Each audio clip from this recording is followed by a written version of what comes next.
02:57 a.m. International shipping lane. The ocean is nearly black, the horizon barely there. Far ahead, merchant ships drift like moving towns, their running lights blinking through haze. Wind and waves keep a steady rhythm, and underneath it you feel the deep, slow pulse of a cargo ship engine pushing through the night. On screen, 02:57 a.m. International shipping lane. Along the outer edge of the traffic corridor, a small fishing vessel holds a parallel course beside a much larger cargo ship. Its lights are weak and ordinary, exactly the kind of silhouette you expect out here. It looks harmless, it looks routine. On screen, fishing vessel. And that is the first warning sign. In a place built on routine, the most dangerous thing is often what blends in. So ask yourself, why is a fishing boat matching this lane, at this distance, at this hour? Then the harmless boat reveals the trick. A small skiff slips off its side, low, fast, almost invisible against the water. It doesn't charge straight in. It glides, then accelerates into the lee side of the cargo ship, the sheltered side where wind and spray mask sound and shape. On screen, Decoy in motion. The skiff's engine rises into a sharp buzz as it circles toward a blind angle. Now we shift to the target's view. From the stern, the aft deck is wide, exposed, and practical. Mooring lines, gear lockers, workspaces, access points. This is not the bridge. This is the working end of the ship, where a fast boarding can turn into leverage in seconds. Here's the first question. Why target the aft deck instead of the bridge? Because they're not trying to take the ship like a movie. They're trying to take control of a moment, supplies, equipment, and people. Then something changes on a security feed. The scene is dark and grainy, and a small bright mark appears. Something that doesn't move like waves. It pauses, then shifts again. On screen, unusual movement. Second question. What can see through darkness when human eyes can't? What can detect movement without shining a single beam of light?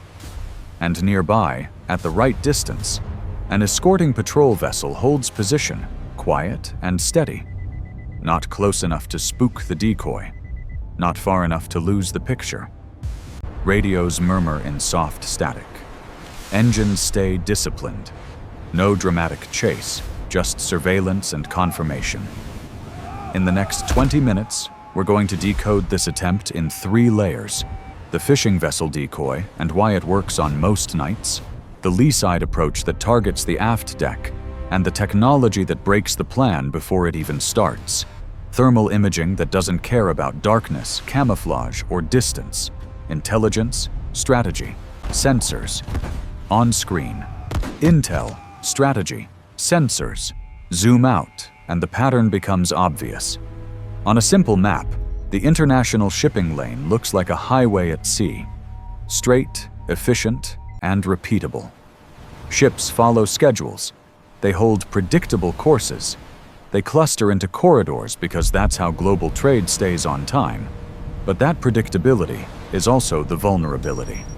This is where merchant traffic runs by the clock, and attackers exploit what can be anticipated. A narrow lane means fewer options to dodge, fewer surprises, and more chances for a small craft to blend into background noise until the last moments. Now look at the decoy choice. A fishing vessel. It's the perfect disguise because it belongs in the story the sea is already telling. Fishing boats move oddly. They drift, pause, turn, and loiter. They work near lanes. They carry lights that are inconsistent. And most importantly, they don't automatically trigger panic. On screen, low suspicion profile.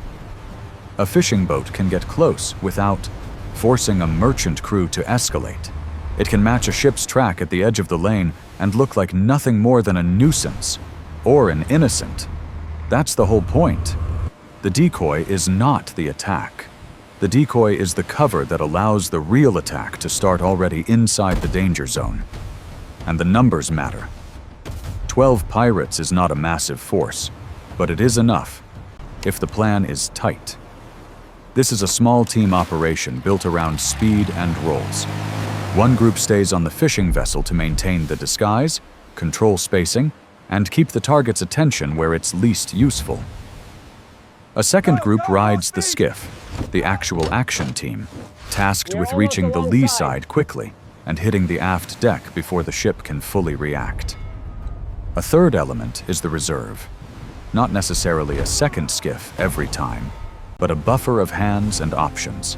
Someone to recover the skiff, someone to replace a driver, someone to respond if the first approach fails. Because the goal is not to take the ship like a naval boarding. The goal is to get onto the aft deck fast and create pressure on equipment, on access points, and on people before the ship can lock down. They don't need to seize the bridge. They need minutes. That brings us to the approach. Why the lee side and why the aft deck?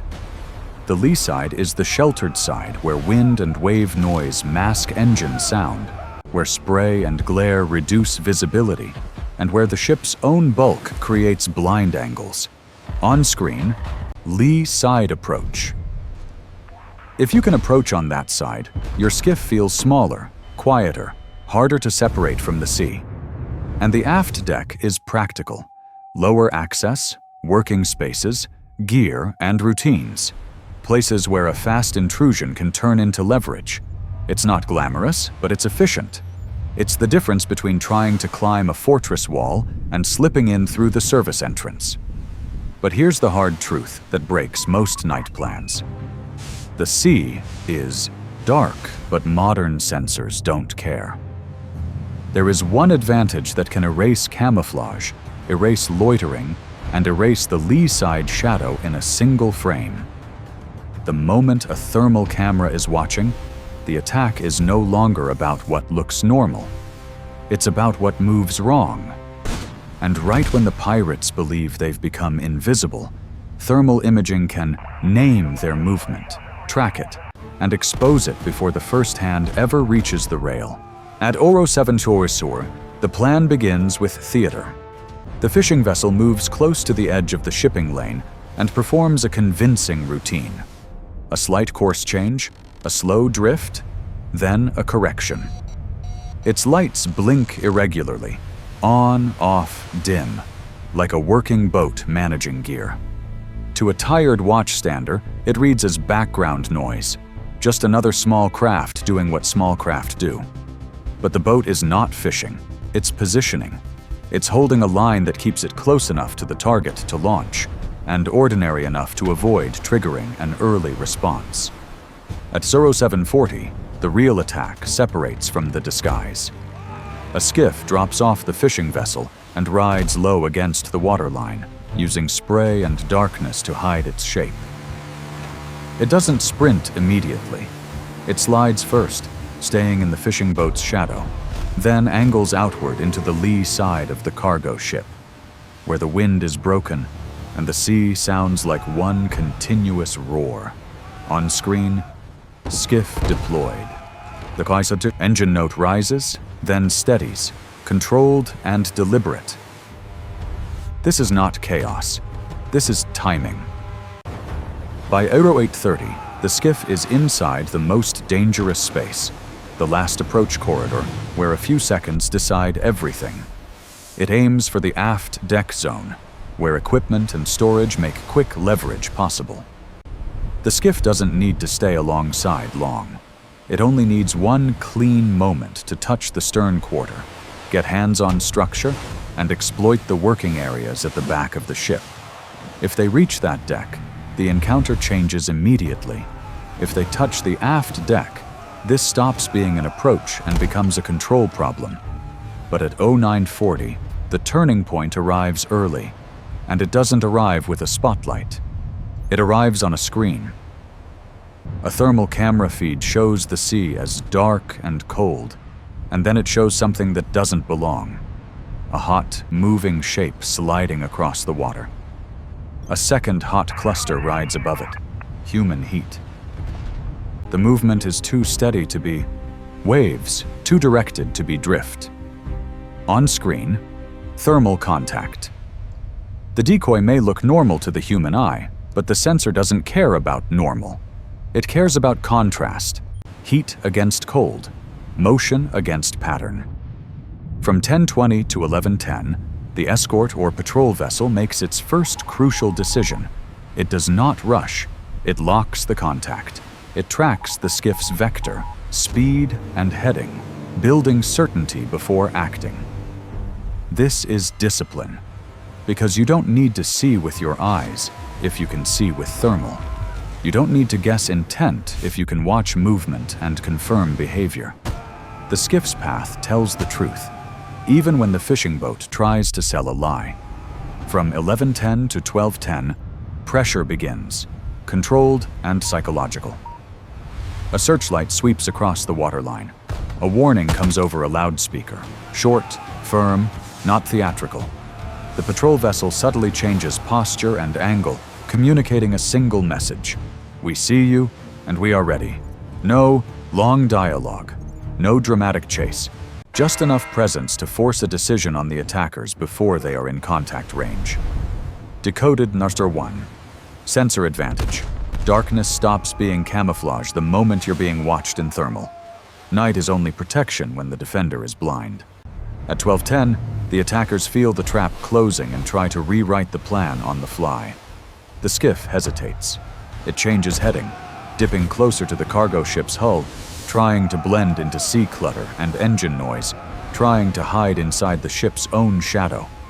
It's the instinctive move. Get so close to the target that the defender can't separate you from the target. But thermal doesn't need clean visibility. It needs heat and motion. The skiff's shape might shrink in the darkness, but its signature stays alive. From 13:20 to 13:50, the cargo ship transitions into basic defense. The alarm sounds. Deck lights come up, especially toward the aft working area.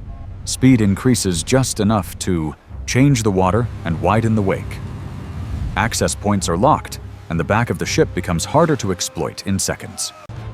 On screen, alarm, lights, speed. This is not a fight. This is denial. Deny time. Deny contact. Deny the easy entry points. From 13:50 to 14:50, the fishing vessel realizes it is being watched and leans harder into the decoy role, adjusting course, trying to pull attention, trying to look like the main event. But the defender is no longer choosing targets by appearance. The defender is choosing targets by behavior.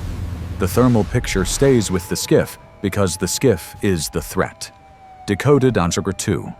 The decoy fails when the defender tracks real movement instead of the costume. A disguise can fool a human glance. It doesn't fool a sensor that follows vectors. At 14:50, the skiff is exposed.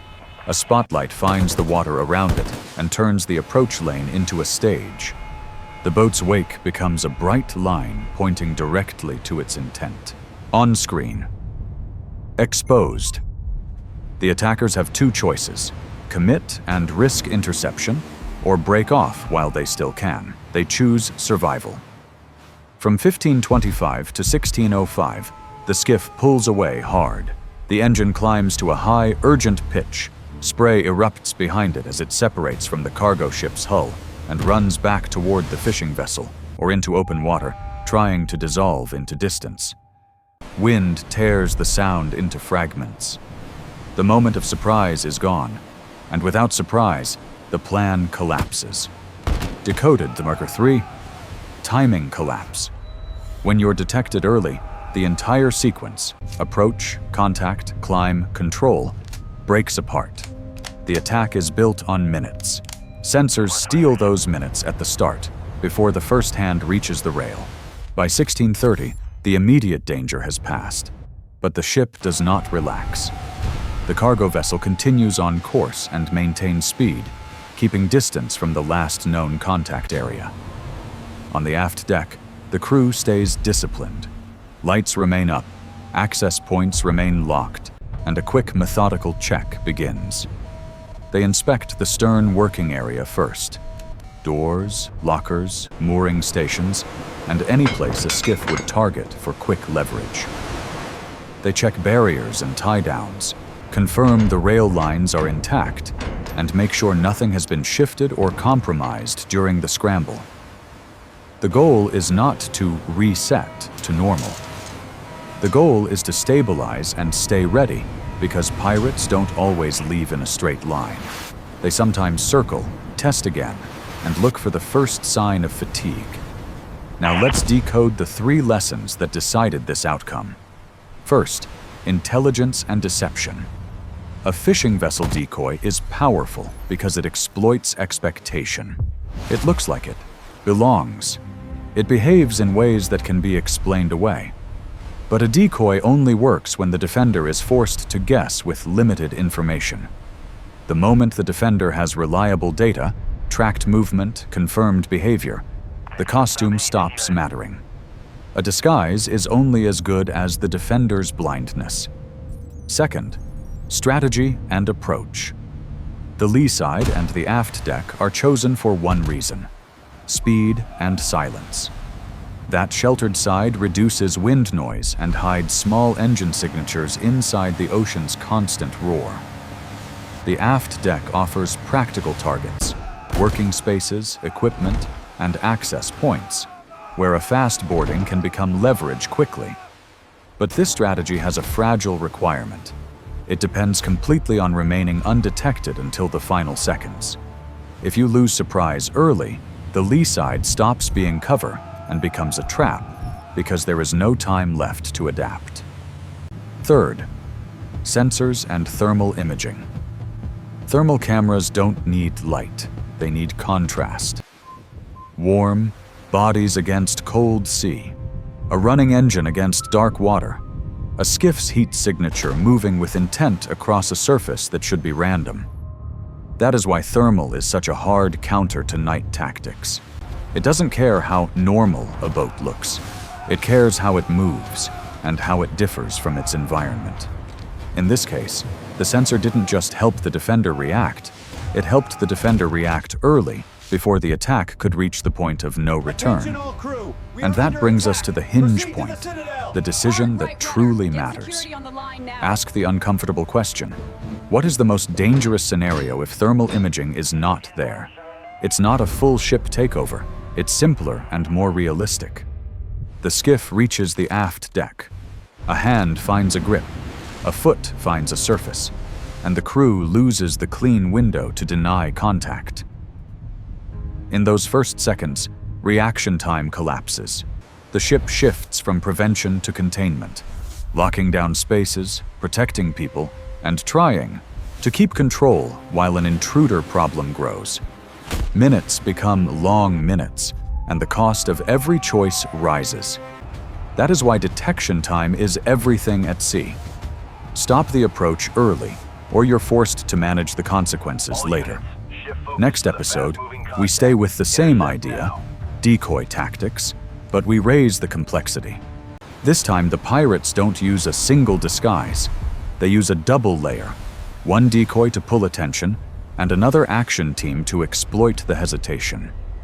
The escort has to decide what's real, what's noise, and what's bait, under pressure and in darkness.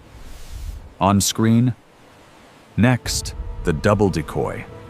If you want that breakdown and the counter moves that stop it, subscribe, and I'll see you in the next one.